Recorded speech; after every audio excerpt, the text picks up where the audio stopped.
नमस्कार दोस्तों, श्री शिवाय नमस्तुभ्यम हर हर महादेव। दोस्तों आज का उपाय बहुत ही खास होने वाला है। दोस्तों आपके घर में अगर कोई ऐसा व्यक्ति है जो बहुत ज़्यादा गुस्सा करता हो, बहुत ज़्यादा चिड़चिड़ करता है, घर में क्लेश बढ़ा कर रखता है, पूरा परिवार परेशान रहता हो, वह व्यक्ति चाहे आपका पति हो, चाहे आपका पिताजी हो, चाहे आपकी पत्नी हो, चाहे आपके बच्चे हो या फिर आप स्वयं हो, अगर इस तरह की समस्या है तो यह उपाय आपके लिए खास होने वाला है। इन सभी का गुस्सा है, उनको शांत करने के लिए आज का इस उपाय को जरूर करने चाहिए। यह उपाय बहुत ही आसान है। इस उपाय को करने के लिए आपको ज़्यादा परेशानी करने की आवश्यकता नहीं है। मात्र 9 चावल के दाने और एक बेलपत्र से ही इस उपाय को आप आसानी से कर सकते हैं। अगर आपके घर में ग्रह क्लेश है, परेशानी है, तो इस उपाय को कर देने से सारे कष्ट दूर हो जाते हैं और घर के अंदर सुख शांति और समृद्धि की बढ़ोतरी हो जाती है। बहुत ही आसान सा उपाय है। पूज्य गुरुदेव की ही कथा सुनकर मैं आप सभी को एक बार समझाने का प्रयास कर रहा हूँ।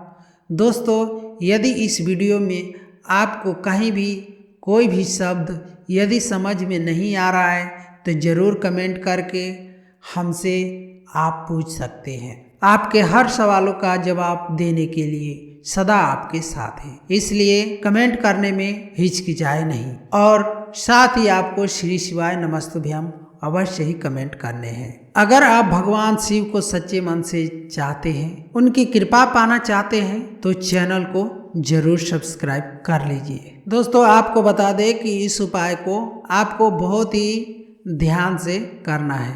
इस उपाय को सप्ताह के सिर्फ 2 दिन ही आप कर सकते हैं, शुक्रवार को या फिर सोमवार को। यदि आप शुक्रवार को करते हैं तो आपके शुक्रवार ग्रह मजबूत होते हैं, जिससे आप आपके जीवन की जितने भी समस्याएं हैं आपसे संबंधित है वो सारे दूर हो जाएंगे। शुक्र मजबूत होने का मतलब होता है आपका नाम पदोन्नति की वृद्धि होती है, आपका नाम चारों तरफ फैलने लगता है और इसको करने से आपके जीवन में सुख शांति समृद्धि की बढ़ोतरी होती है, ऐश्वर्य की प्राप्ति होती है, कीर्ति की प्राप्ति होती है। यदि आप साथ ही साथ सोमवार के दिन करते हैं, आपके चंद्र ग्रह मजबूत होते हैं, यानी कि सोम यानी चंद्र ग्रह मजबूत होते हैं और चंद्र ग्रह मजबूत होने से आपके घर शांति सुख की वृद्धि होती है, जिससे चिड़चिड़ापन की समस्या दूर हो जाती है। इस उपाय को करने से शीतलता प्राप्ति होती है। सोमवार के उपाय को अवश्य करें। आप चाहें जैसी भी आपकी समस्या हो उसके अनुसार कर सकते हैं। धन दौलत ऐश्वर्य की प्राप्ति के लिए शुक्रवार को करें। घर में सुख शांति क्लेश के लिए आपको सोमवार के इस उपाय को करना चाहिए। दोस्तों आपको बता दें कि इस उपाय को आप जब भी करें सूर्यास्त के बाद करें तो ज़्यादा फलदायी होता है। इस उपाय को करने के लिए आपको बता देते हैं कि क्या क्या चीज़ लेना है। एक बेलपत्र लेना है, आप कहीं से भी ले सकते हैं। वह बेलपत्र को ध्यान रखना है कि बेलपत्र कहीं से भी खंडित नहीं होना चाहिए। यदि आपको बेलपत्र नहीं मिल रहा है तो महादेव के मंदिर से चढ़ाए हुए बेलपत्र को ले लेना है और उसको शुद्ध जल से धोकर आप इस्तेमाल कर सकते हैं। दोस्तों आपको इसी के साथ मात्र एक बेलपत्र लेना है और 9 चावल के दाने लेने हैं। दोस्तों चावल के दाने लेते समय इस बात का आपको ध्यान रहना चाहिए कि चावल के दाने कहीं से भी खंडित नहीं होने चाहिए, यानी कि साबुत चावल के दाने को ही प्रयोग में लेने से आपकी कार्य सिद्ध हो जाती है। और साथ ही साथ आपको एक स्टील या तांबे या फिर आपका कोई भी लोटा हो उसको ले लेना है। उसमें 2 चम्मच दूध डालकर शुद्ध जल मिलाकर इन सभी सामग्रियों को लेकर शिव मंदिर में चले जाना है, बाबा भोलेनाथ के पास चले जाना है। दोस्तों आपको बता दें कि जब आप इन सामग्री को लेकर शिव मंदिर पहुंचते हैं तो बेलपत्र को कैसे चढ़ाने हैं, इन सभी सामग्रियों को शिव जी पर कैसे अर्पित करने हैं, आइए आपको एक एक करके बताते हैं। दोस्तों सबसे पहले आपको बेलपत्र को उल्टा कर लेना है, यानी चिकने वाले भाग को शिव जी के ऊपर स्पर्श करके छोड़ देना है। और इस बात का ध्यान रहे कि उसका जो डंठल है वो अशोक सुंदरी की तरफ ही होना चाहिए और नीचे की तरफ होना चाहिए। इसके बाद आपको चावल के दानों को एक एक करते हुए आपको शिव जी पर चढ़ाने हैं। ध्यान रहे इस मंत्र को अवश्य जाप करें या मन में उच्चारण करें।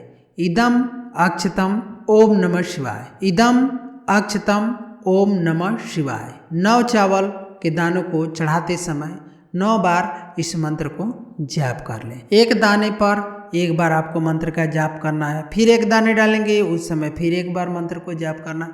ऐसे कर करके 9 बार आपको इस मंत्र को पढ़ लेना है और चावल के दाने को आप बेलपत्र के ऊपर अर्पित करेंगे। अब आपके पास है जो आपने तांबे का बर्तन लिया है फिर स्टील का बर्तन लिया है, उसके अंदर आपको जल मिलाकर ले आए हैं और जो आप कटोरी ले गए हैं अशोक सुंदरी वाले जगह पर यानी कि नीचे की तरफ रख देना है। और आपका जो लोटा वाला जल है उसको धीरे धीरे करके बेलपत्र और चावल जहाँ पे आपने चढ़ाए हैं धीरे धीरे आपको चढ़ा देना है। यदि आप शुक्रवार को कर रहे हैं तो शुक्रेश्वर महादेव को स्मरण करना, यदि अगर सोमवार के दिन कर रहे हैं तो आपको सोमेश्वर महादेव का स्मरण करना है। धीरे धीरे आपको कच्चे दूध को अर्पित कर देना है। धीरे धीरे करके वो दूध पहले चावल के ऊपर पड़ेगा, बेलपत्र के ऊपर पड़ेगा और धीरे धीरे करके अशोक सुंदरी वाली जगह के साथ से होते हुए आपके नीचे की तरफ आ जाएगा। दोस्तों ध्यान रहे जो नीचे आपने जो पात्र रखा है धीरे धीरे उस पात्र में आकर वो जल भर जाएगा और उस जल को लेकर घर पे आ जाना है। जब उस जल को आप घर पे लेकर आते हैं तो ध्यान रहे कि जो भी व्यक्ति या जो भी बच्चे या जो माँ बाप आपकी बात नहीं मानते उनके ऊपर इस छिड़काव को कर देना है और धीरे धीरे आपको एक एक करके पूरे घर में छिड़काव कर देना है, जिससे घर की नकारात्मक ऊर्जा बाहर चली जाएंगी और आपके घर में सकारात्मकता का प्रवेश होगा। और जहाँ सकारात्मकता का प्रवेश होता है वहाँ लक्ष्मी ऑटोमेटिक चली आती है, खिंची चली आती। तो इस तरह आपके घर के सारे क्लेश मिट जाएंगे और घर के अंदर आपसी मतभेद है वो भी दूर हो जाता है। इस प्रकार कहा जाता है कि जहाँ सुमति वहाँ संपत्ति नाना और जहाँ कुमति वहाँ विपत्ति विधाना। दोस्तों कमेंट करके अवश्य बताइए कि यह वीडियो आपको कैसा लगा और कमेंट में हर हर महादेव लिखना ना भूलिएगा। इस वीडियो के डिस्क्रिप्शन में आपको एक लिंक दिया जाएगा जहाँ पर आप क्लिक करके आप हमारे द्वारा बताई गई सभी वीडियो को देख सकते हैं और साथ ही साथ अगर आपको कोई समस्या है तो वहाँ पे विजिट कर सकते हैं। वहाँ पे नंबर दिया हुआ है और इस प्रकार आपके हर समस्या का समाधान मिल जाएगा। कोई भी जड़ी बूटी चाहिए, रुद्राक्ष चाहिए या फिर पूजा पाठ से संबंधित कोई भी अगर वस्तु चाहिए तो आप हमारे इस लिंक पर क्लिक करके वहाँ से खरीद सकते हैं।